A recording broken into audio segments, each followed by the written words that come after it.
যেটা অর্জন করা যায় কঠোরতা দিয়ে সেটা পারা যায় না। বিষ্ণু ইসলাম ইহসান দিয়ে, কোমল আচরণ দিয়ে, তার অনুগ্রহ দিয়ে তিনি অনেক কাফিরের হৃদয়কে জয় করে ফেলেছেন। সাইয়েদনা সুমামা ইবনে উসাল রাদিয়াল্লাহু তাআলা আনহুর কথা মনে পড়ে যায়। তিনি ছিলেন ইয়ামামার বাদশা। মদিনাতে বিশ্বনবীকে হত্যা করার নিয়তে এসেছিলেন, গোপনে গোপনে বিশ্বনবীকে হত্যা করে আবার ইয়ামামাতে তিনি ফিরে যাবেন। কিন্তু কি অবাক করা কাণ্ড, হত্যা করতে পারে নাই, সাহাবাদের হাতে তিনি ধরা পড়ে গেলেন।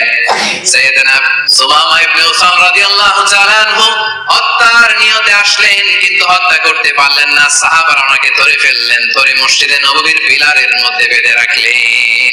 সুমামা ইবনে উসাল, সিরাত থেকে শুনি, সিরাত থেকে শোনাচ্ছি রাদিয়াল্লাহু তাআলা। ইয়ামামার অধিপতি ছিলেন। ইয়ামামা বিশ্বনবীকে হত্যার জন্য আসছেন, ধরা পড়ে গেছেন, এখন মসজিদে নববীতে বেঁধে রাখছে, তার মানে বন্দী। এখন স্ট্যাটাস কি? বন্দী, ক্যাপ্টিভ। বিষ্ণু ইসলাম সাহাবাদেরকে বললেন তার খোঁজ খবর নিও, সুমামা ইবনে উসালের খোঁজ খবর নিও। সাহাবারা বলেন ইয়া রাসূলুল্লাহ, আপনাকে হত্যা করতে এসেছে, তার তো কঠিন ক্যাপিটাল পানিশমেন্ট হওয়া দরকার, কঠিন শাস্তি হওয়া দরকার। বিষ্ণু বললেন না, আমি যেটা জানি তোমরা সেটা জানো না, তোমরা সুমামার সাথে ভালো আচরণ করো। বিশ্বনবী সুমামার কাছে গেলেন। প্রথম দিন যে তিনি কালেমার দাওয়াত দিলেন, ঈমানের দাওয়াত দিলেন, ইসলামের দাওয়াত দিলেন, রিসালাতের দাওয়াত দিলেন, আখিরাতের দাওয়াত দিলেন। পরের দিন যে বিশ্বনবী সালাতের দাওয়াত দিলেন, যাকাতের দাওয়াত দিলেন, ইসলাম কি, কিভাবে, কেমন করে পালন করতে হয় চমৎকার আর্টিকুলেট করতে শুরু করলেন। তন্ময় হয়ে সুমামা ইবনে উসাল রাদিয়াল্লাহু তাআলা বিশ্বনবীর কথাগুলো শুনতে আরম্ভ করলো। একদিন নয়, দুই দিন নয়, টানা 3 দিন বিশ্বনবী সুমামার কাছে ইসলামকে প্রেজেন্ট করেছেন, উপস্থাপন করেছেন। আওয়াজ করে বলেন কয়দিন? 3 দিন। 3 দিন মসজিদে নববীতে বাঁধা। আর সাহাবীদেরকে বললেন তার খোঁজ খবর নিও, তোমরা যে রুটি বানাও এর মধ্যে সবচেয়ে ভালো আটার রুটিটা তারে দিও, সবচেয়ে রিফাইন্ড খেজুর, যেটা পিওর খেজুর, এটা তারে দিও।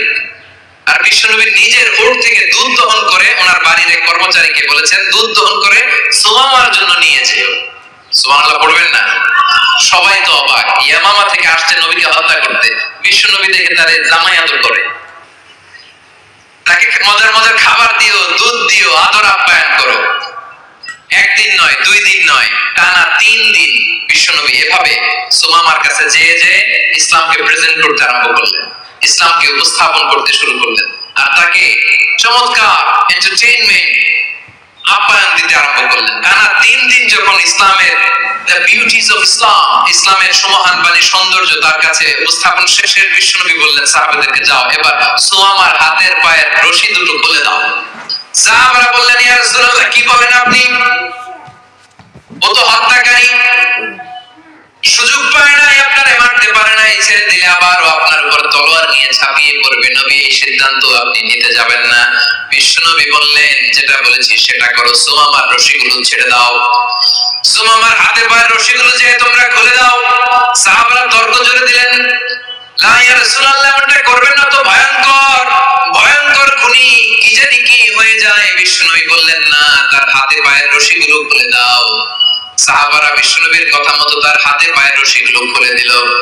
সুমামা মুহূর্তের মধ্যে মসজিদে নববী থেকে বের হয়ে ইয়ামামায় ফিরে না যে মসজিদে নববীর পাশে একটা খেজুর বাগান ছিল সেখানে চলে গেলেন। সেখানে একটা ছোট্ট কুয়া ছিল, কুয়ার পানি দিয়ে তিনি গোসল করলেন। সুবহানাল্লাহ পড়েন।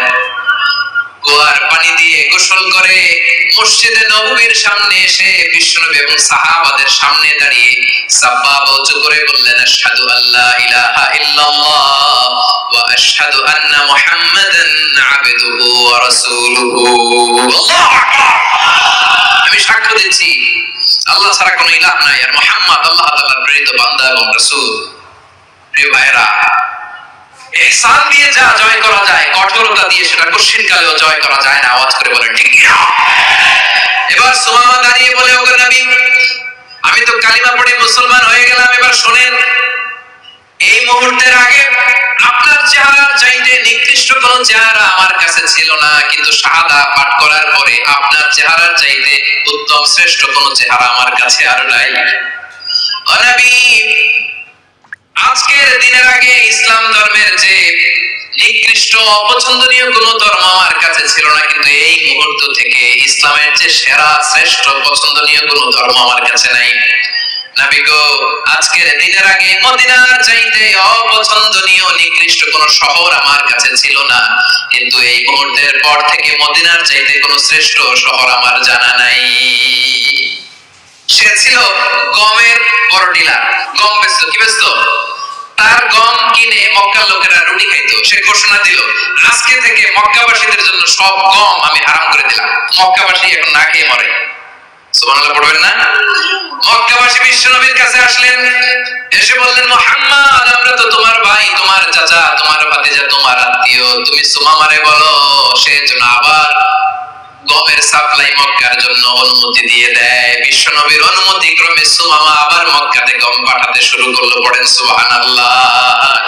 ইহসান, ইহসান দিয়ে আপনি যেটা জয় করতে পারবেন, you can win the heart of your enemies. ইহসান দিয়ে আপনি আপনার শত্রুর হৃদয়কে জয় করতে পারবেন। আওয়াজ করে বলেন ঠিক কিনা? এজন্য আল্লাহ বললেন, ওয়া আনফিকু ফি সাবিলিল্লাহি ওয়া লা তুলকু বিআইদিকুম ইলা তাহলুকা ওয়া আহসিনু ইন্নাল্লাহা ইউহিব্বুল মুহসিনিন।